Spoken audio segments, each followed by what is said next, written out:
Welcome to this video guide where we'll explore the templating syntax features of Plumsail Documents. You might be asking, what is a templating syntax? In short, the templating engine interprets everything between the curly brackets, like here, as a variable where it will apply your specified dynamic data. They're also known as tokens. In this guide, we'll cover how to create bullet lists, insert images, add checkboxes, conditionally hide blocks, and much more. We'll primarily use Word templates for demonstration as the syntax is consistent across Word, Excel, and PowerPoint templates, though some features are unique to each format. For instance, inserting images and dynamically adding slides in PowerPoint are handled differently. In this video, we'll see step by step how to add bullet lists. Let's start by looking at our SharePoint list. It contains various company devices along with all their details. In this scenario, once a device is assigned to an employee, a document needs to be automatically generated to confirm the assignment. This document should be then emailed to the assigned employee and stored in a document library for record keeping. As you can see, the department column is a multi-choice field because devices can be assigned to employees from various departments. Since this field can contain multiple values, we'll use this data to create a bullet list in our final document. Now let's start by creating a document template. First, we need to open our Plumsail account. And if you don't have one, you can easily create it by using your email address and test the product with a free 30-day trial. We will be using Plumsail Documents processes to create a Word template that will be filled with data from our SharePoint list with the help of Power Automate, and then generated document will be emailed and stored in a SharePoint library with the help of deliveries that are available directly in the Documents processes. Follow along with me. We can either start by using an existing template from the library or start from scratch. I have already created a template that I will use, so let's click on Start from Blank. In Process Name field, we'll add Assign Device. Next, we can choose one of the following formats: Word, Excel, PowerPoint, fillable PDF, or HTML. We need the docx. Now we can either edit the template online or in the desktop mode. And we can also upload our template, and that's what I'm going to do. First, let's look how to structure a bullet list using a simple token. In our case, a token representing a list of departments. As you remember, tokens are special placeholders marked by double curly brackets, and the templating engine is smart enough to understand the structure of the source object and apply it to the document. Why do I say a simple token? Because of how the data is structured in our SharePoint list, we'll eventually need to use a nested token with a dot operator, but we'll come back to that part later. For now, let's add a bullet list under the department section. So click Edit Online and start by choosing the bullet type. You can either use a regular bullet list or a numbered list, depending on your preference. And we'll add department token. And with that, we're done editing the template. So let's click Save and move on to testing. We can test the template using either an auto-generated form based on the template tokens or a JSON object. We'll go with the JSON option, and I already have an example prepared. In this example, we have a list of 3 departments, and we can now click Test and Preview. As you can see, the bullet list is populated with the data specified in the JSON object. And that's it. Adding a dynamic bullet list to your document is that easy. Next, let's make a small update to our template to ensure that it will be populated correctly with the data from the SharePoint list. And as you can see, I've added additional tokens to match all the SharePoint fields. And now let's revisit the bullet list. As mentioned earlier, we'll need to use a nested token, which includes a dot operator. In this case, we added departments dot value. And since departments is a multi-choice field in SharePoint, we need to include this exact dot value to access the selected values. We're done editing the template, so let's click Save and Next. In this step, Settings, you can change the template mode from testing to production. Adjust the output file name. For example, in our case, we can add a couple more tokens from the template to ensure that the created document has a unique name. We can use asset type, manufacturer, and current owner name. The output type can be docx, or we can switch to PDF, which I will do. And you can add custom watermark or protect your file with a password. And we're done here, so let's click Save and Next. And now we can add the built-in deliveries. Plumsail Documents offers quite a few options to choose from. In this case, we'll email the final document and save it to a SharePoint library. However, you can also send it for e-signature, save it to Dropbox or OneDrive, or send it via Teams or Slack, among others.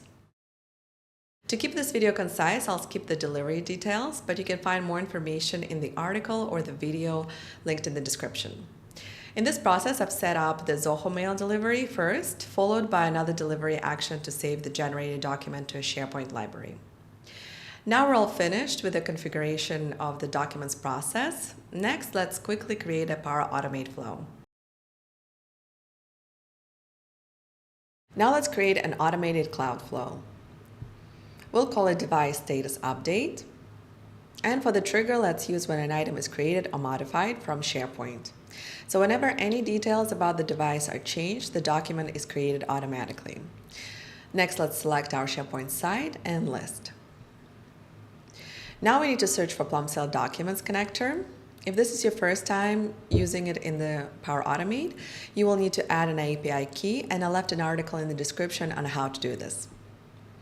As you can see, Plumsail Documents has a lot of useful actions that you can add in Power Automate to help you with your work routine. For this case, let's find Start Document Generation Process with JSON. In the process name field, let's find Assign Device Process that we just created. And in the template data field, we will match the tokens from our document template with the SharePoint fields in JSON format. To save us time, we can go back to Plumsail Documents process and get the JSON structure of our template using the Test Template feature. You can also use an auto-generated template to test the document process, but for our Power Automate flow, we will just need to copy the JSON structure and paste it back in the template data field. Next, let's adjust the structure by moving the departments token down and delete the value part, as all of the values here will be replaced with the dynamic data from the SharePoint list.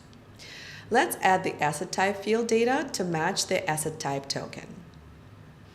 And I'll do the same for the rest of the list. And now we have all SharePoint fields matched with the template tokens. You can make this Power Automate flow more complex depending on your use case, but for us, Plumsail Documents action takes care of the delivery of the generated document via email, and the document also will be saved to the SharePoint library. So we can save and test the flow. And let's go back to the SharePoint list and modify one of the list items to see if the flow works correctly. And let's adjust the first line item. For example, we can assign the device to a new employee. Click Save, and let's check the Power Automate flow. Great, it ran successfully. Let's see if the document was saved into the SharePoint library. And here we have it. As you can see, all the departments specified in the SharePoint list form the bullet list. This shows how easily Plumsail Documents turns data from various data sources, like SharePoint list in this case, but you can use others, for example Excel, into professional, clear bullet lists with just a few clicks. And now let's take it to the next level and see how we can create a document with a multi-level bullet list. Multi-level lists allow you to structure items by grouping them under one another, as we can see here on the screen. And Plumsail Documents templating syntax supports this more complex structure. But before diving into this syntax, let's take a look at the SharePoint list we will be using as the data source. And we will be using also Power Automate. You can also create a document with multi-level lists from a web form submitting JSON using tools like Zapier, Make, Airtable, or REST API. And we will be using the same SharePoint list we have used earlier in the video. For the main points of our multi-level list, we will use the asset type, manufacturer, and model columns. And as the sub-level points, we'll be using the status column, which is also a multi-choice field, and for some items contains more than one value. Our final document will look like this. A list of devices, each with its own associated status. For example, you can see that this laptop is reserved for an employee, but is currently in service. Next, let's create a Power Automate flow before we configure the document template. We'll create an automated flow using the same SharePoint trigger as we did earlier, when an item is created or modified. Now let's select your SharePoint site and list. Alternatively, you can also set this up to be triggered manually. Next, we add Get Items action from SharePoint and select the SharePoint list and site and list. This section will retrieve all items from the specified list. If needed, you can also use OData filter under Advanced Options to retrieve only the required items. Now let's find Plumsail Documents action, start document generation process with JSON. Alternatively, you can use the Create Documents from DocX template action, which also allows you to apply JSON data to the document template, but the template can be stored in a cloud storage of your choice. Now I'll select the process called Device Status Update, and we'll set up the template and the process shortly. But first, let's use the following JSON in the template data field for the test run. This will help us understand the structure of the items retrieved from the SharePoint list. So we'll use value for the token and select value from the dynamic content from Get Items action.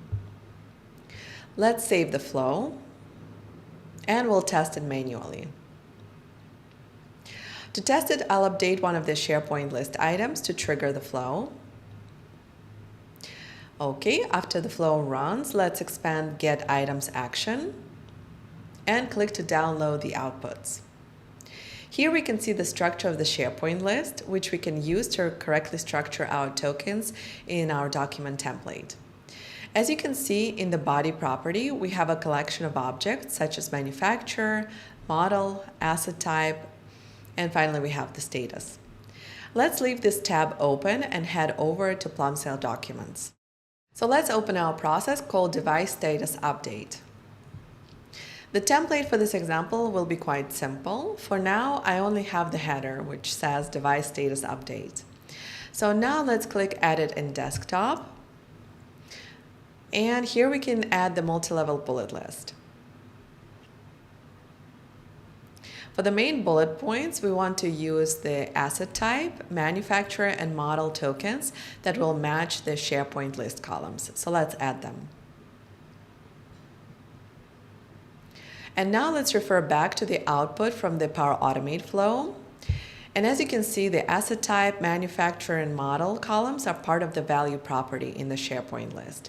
So we will need to add value to the tokens and separate with a dot. This will make it a nested token, and the templating engine is designed to recognize these references, and it will iterate through the nested collections as needed. It efficiently duplicates only the essential elements to create the correct output. Nested tokens are extremely helpful when you want to dynamically populate complex data structures, like lists in our case, and you can also use them in tables or when you have objects within objects. So great, the main bullet point is done. Next, let's structure the sub-level point by adding a token there as well. The data will come from the status field in our SharePoint list. Since it is a multi-choice type of column, we need to retrieve the values selected for each item. So we need to add value property under status. And please note that it starts with a capital V.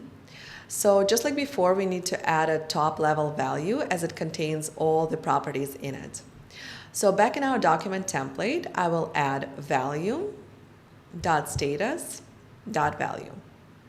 And with that, we're done setting up the document template, so let's save it. In settings, let's activate production mode. We can also update the output file name with a token and set output type to PDF. Let's also use one of the available deliveries as a direct integration with the Plumsail Documents processes. There are many options, and I'll go with the SharePoint delivery. And we're all set with the process, so now let's reference back to our Power Automate flow.